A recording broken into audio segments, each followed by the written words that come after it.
Given है information 9th question, triangle ABC है right angled at B. इसका मतलब हमें पता होता है, हम सबसे पहले एक अपना ट्राइंगल फॉर्म कर लेते हैं। ये है हमारा एक right angle triangle, right angled at B, that means जो ये राइट एंगल है ये बी है। अकॉर्डिंगली ए और सी लिख लेते हैं, मैंडेटरी नहीं, कहीं भी ए लिखो कहीं भी सी लिखो। बी हमारा फिक्स है। Okay, if tan A is 1/√3, information given है हमें tan A जो है हमारा 1/√3 है। तो यहां से हम क्या करते हैं, यहां से हम फाइंड कर लेते हैं ट्राइंगल की वैल्यूज, साइड्स की वैल्यूज। तो tan हमारा होता है परपेंडिकुलर अपॉन बेस, ए के रिस्पेक्ट में, ए हमारा है ये, ए के रिस्पेक्ट में बेस यही हो जाएगा और इसके ऑपोजिट जो है वो परपेंडिकुलर हो जाएगा। तो ये हो जाएगा परपेंडिकुलर आपका BC और बेस आपका हो जाएगा AB। सो BC यहां से हो जाएगा x और AB हो जाएगा √3x। वैल्यूज पुट कर लेते हैं, BC is x and AB is √3x। हमें सबसे पहले हाइपोटेनस दैट इज AC, इसकी वैल्यू फाइंड करनी है। पाइथागोरस थ्योरम अप्लाई करते हैं, hypotenuse square is equal to perpendicular square plus base square, AC square is equal to AB square plus base हमारा है BC, सॉरी A के respect में perpendicular हमारा है BC square plus AB square. So x whole square plus √3x whole square. So it will be x square plus 3x whole square. It gives 4x square. AC की value आ जाएगी यहाँ से 2x। AC हमें मिल गया है और वो है 2x।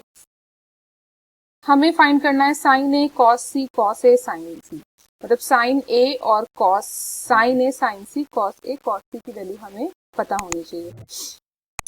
A के रिस्पेक्ट में हम देख लेते हैं sine A, sine A that means इस एंगल के रिस्पेक्ट में हमें देखना है, इस एंगल के रिस्पेक्ट में it will be perpendicular upon hypotenuse. So A के रिस्पेक्ट में परपेंडिकुलर हम बात कर चुके हैं, है हमारा BC अपॉन हाइपो है AC। वैल्यूज पुट करते हैं, x ओवर 2x हमारा आ जाएगा 1/2। इसी तरह से cos A फाइंड कर लेते हैं, cos A हमारा है बेस अपॉन हाइपो, बेस हमारा है AB upon hypotenuse AC। It will B √3/2। इसी तरह से साइन C और cos C भी फाइंड कर लेते हैं। साइन C के रिस्पेक्ट में हमें देखना है, हमारा एंगल C कहाँ पर है, हमारा एंगल C है ये, दिस इज एंगल C। तो एंगल C के रिस्पेक्ट में ये बेस बन जाएगा और ऑपोजिट हमारा परपेंडिकुलर हो जाएगा। This is perpendicular over hypotenuse, perpendicular हमारा है AB और हाइपो है हमारा AC। सो आंसर आ जाएगा √3/2। cos C ले लेते हैं, cos C हमारा हो जाएगा बेस ओवर हाइपो, C के रिस्पेक्ट में बेस हमारा होगा BC upon AC। So it will B 1/2। Values हमारे पास सारी हैं, अब हमें बस क्वेश्चन में पुट करना है और सॉल्व करना है। फर्स्ट है sine A cos C plus cos A sin C। तो हम अपना फर्स्ट सॉल्व करते हैं part, which is sine A cos C plus cos A sin C। Solve करने से पहले एक बार मैच कर लेते हैं, कॉपिंग मिस्टेक तो नहीं है।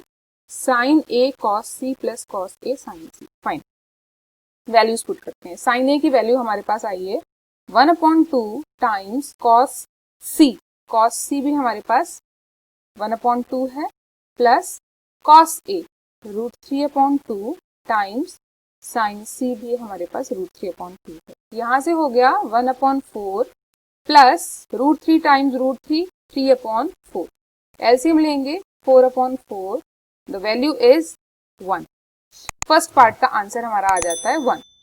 सेकेंड पार्ट सॉल्व करते हैं। सेकेंड पार्ट है cos A cos C minus sin A sin C। Okay, cos A cos C minus sin A sin C। एक बार कॉपी मिस्टेक तो नहीं हुई, चेक कर लेते हैं। cos A cos C minus sin A sin C, correct. Let's put all the values. cos A जो है हमारा वो है √3/2 टाइम्स cos C जो है वो है 1/2 माइनस sin A है 1/2 टाइम्स sin C है √3/2। सॉल्व करेंगे, इट विल बी √3/4 माइनस √3/4। तो वैल्यू यहाँ से आ जाती है 0। तो आपके दो आंसर हो जाते हैं, फर्स्ट पार्ट का आंसर 1 और सेकेंड पार्ट का आंसर 0।